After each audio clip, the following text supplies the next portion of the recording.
Bien-aimés, que la paix, la miséricorde et la grâce de notre Seigneur et Sauveur Jésus-Christ soient avec chacun de vous et que le Saint-Esprit dispose vos cœurs, afin que vous puissiez recevoir ce message avec joie, amour, paix, simplicité, sincérité et vérité de cœur, au nom puissant de Jésus-Christ de Nazareth. Amen. Bien-aimés, Dieu m'a mis à cœur de partager avec vous sur un bienfait sans Jésus. Est-ce que cela peut sauver? Un bienfait sans Jésus peut-il sauver?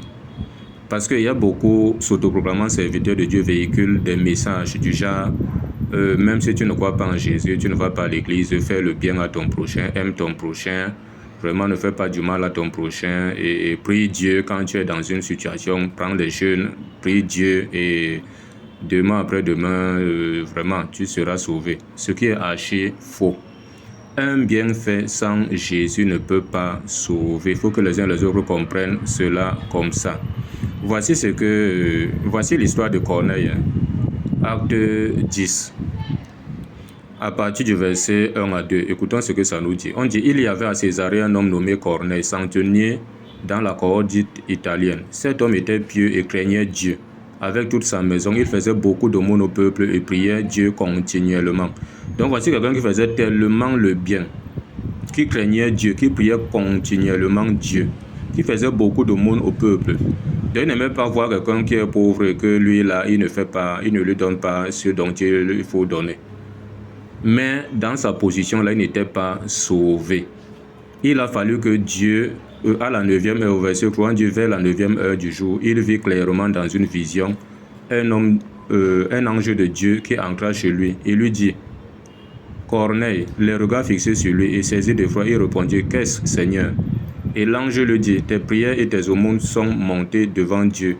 Il s'en est souvenu. Envoie maintenant des hommes à Joppé et fais venir Simon, surnommé Pierre. Il est logé chez un certain Simon Corroyeur dont la maison est près de la mer. Et c'est ce qui s'est passé. Parce que Dieu a eu pitié de lui. Dieu, même quand tu fais le bien, tu n'as pas de problème avec quelqu'un. Tu as quelqu'un qui est amour. Tu as quelqu'un même qui prie, sans toutefois même connaître même le Dieu que tu pries. Parce que Jésus a dit à la femme samaritaine là-bas que vous adorez ce que vous ne connaissez pas, mais nous adorons ce que nous connaissons, car le salut vient des Juifs. À Jean 4. Même si tu adores un Dieu que tu ne connais pas, parce qu'il ne te connaît pas, tu n'es pas encore son enfant, Dieu va toujours se rassurer qu'on vienne t'annoncer l'évangile. Quitte à toi d'accepter ou ne pas accepter, de rester dans ta position en disant que même si je ne parle pas à l'église, même si je ne crois pas en Jésus, moi je serai toujours sauvé parce que mes œuvres vont me suivre. C'est archi faux. Donc voilà comment Corneille est allé là, et a envoyé les gens là-bas. Et Pierre est venu, je connais, je vais survoler ça pour ne pas faire une longue lecture. On va prendre à partir du verset 44 de Acte 10 toujours. On dit comme Pierre prononçait encore ces paroles, le Saint-Esprit descendu sur eux, sur tous ceux qui écoutaient la parole. Et tous les fidèles circoncis qui étaient venus avec Pierre furent étonnés de ce que le don du Saint-Esprit était aussi répandu sur les païens, car ils les entendaient parler en langue et glorifier Dieu. On dit alors, Pierre dit, peut-on refuser l'eau du baptême à ceux qui ont reçu le Saint-Esprit aussi bien que nous? Au verset 48, on dit, et il ordonna qu'ils soient baptisés au nom du Seigneur. Sur quoi il le priait de rester quelques jours avec eux. Donc on voit ici là que Pierre est allé là-bas. Voilà, si vous lisez tout ça, c'est ça que ça veut dire. Il a trouvé les gens. Pierre avait invité les gens issus de sa maison et beaucoup de personnes. C'est comme ça que Pierre a commencé à annoncer l'évangile. Le Saint-Esprit est descendu sur eux tous. Donc il fut baptisé Saint-Esprit. Et Pierre a ordonné donc qu'il soit baptisé d'eau. Donc voilà comment Corneille a reçu le salut. Mais s'il restait dans sa position disant que moi je crains Dieu, je prie moi constamment. Quand j'ai un problème, quand quelqu'un a un problème, vient me voir, je règle ça rapidement, je n'irai pas en enfer. Il devait aller en enfer. Donc c'est ce de quoi que votre bien que vous allez faire sans toutefois croire en Jésus va vous sauver. Non. J'ai entendu quelqu'un s'appuyer sur Matthieu 25, du verset 31 jusqu'au verset 46. Du verset 31 jusqu'au verset 46 de Matthieu 25, où il dit que lorsque le Fils de l'homme viendra dans sa gloire avec tous les anges, il s'assiera sur le trône de sa gloire. On dit toutes les nations seront assemblées devant lui. Il séparera les uns d'avec les autres, comme le berger sépare les brebis avec des boucs. Et il mettra les brebis à sa droite et les boucs à sa gauche.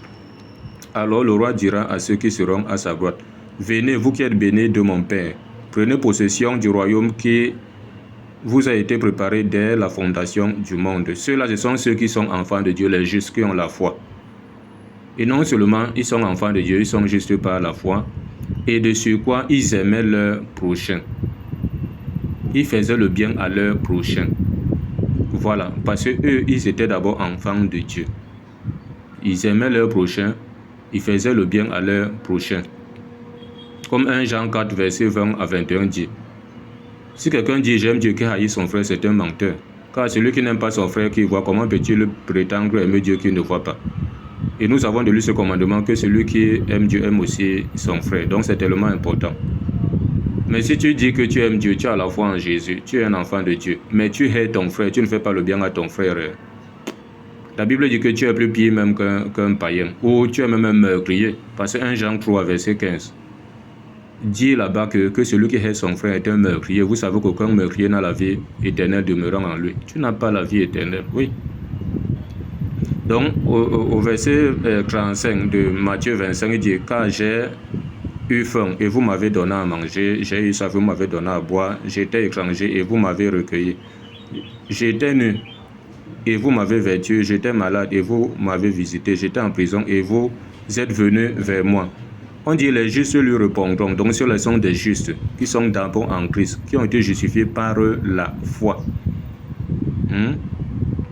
Voilà, comme Romains 5, verset 19 dit, par l'obéissance d'un seul, par la désobéissance d'un seul, beaucoup ont été déclarés pécheurs, et par l'obéissance d'un seul aussi, beaucoup seront rendus justes, et justes par la foi. Romains 1, verset 16 à 17, parle là-bas que mon juste vivra par la foi. Voilà, il continue. On dit ici le verset 39 que quand avons-nous vu malades ou en prison et sommes-nous allés vers toi? Et le roi leur répondra, je vous le dis en vérité, toutes les fois que vous avez fait ces choses à l'un de ces plus petits de mes frères, c'est à moi que vous les avez faites. Voilà. Au verset 41, on dit, ensuite il dira à ceux qui seront à sa gauche, retirez-vous de moi, maudits, allez dans le feu éternel qui a été préparé pour le diable et ses anges. Donc l'enfer, le feu éternel est préparé pour Satan, le diable et ses anges. Mais les humains vont y aller parce qu'ils ne veulent pas Christ. Et non seulement ils ne veulent pas Christ. Et de surcroît, voilà. Donc non seulement ils ne veulent pas Christ. Voilà un peu ça. Et on continue ici. Il dit, car j'ai eu faim et vous ne m'avez pas donné à manger. J'ai eu soif et vous ne m'avez pas donné à boire. J'étais étranger et vous ne m'avez pas recueilli. J'étais nu et vous ne m'avez pas vêtu, j'étais malade et en prison, et vous ne m'avez pas visité. Ils répondront aussi, Seigneur, quand avons-nous vu ayant faim, ou ayant soif, ou étranger, ou nu, ou malade, ou en prison, et ne t'avons-nous pas assisté? Et il leur répondra, je vous le dis en vérité, toutes les fois que vous n'avez pas fait ces choses à l'un de ces plus petits, c'est à moi que vous ne les avez pas faites. On dit, et ceux-ci iront au châtiment éternel, mais les justes à la vie éternelle. Voilà.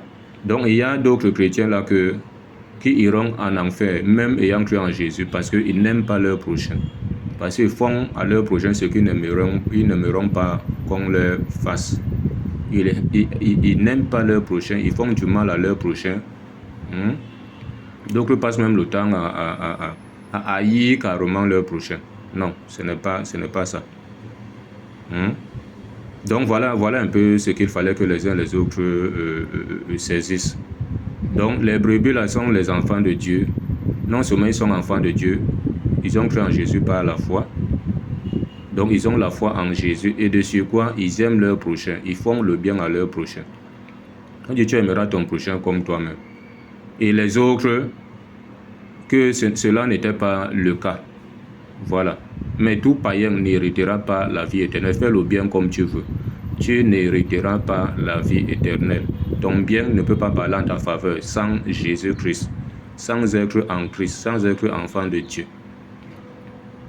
Voilà, donc c'est un peu ça. C'est pour cela que la foi doit marcher avec ses œuvres. Si ta foi est sans les œuvres, elle est morte. Et si tes œuvres aussi sont sans la foi, elles sont aussi mortes et inutiles. Lisez Jacques 2, versets 14 à 26. C'est clair. Ok, dans la paix au nom de Jésus. Amen.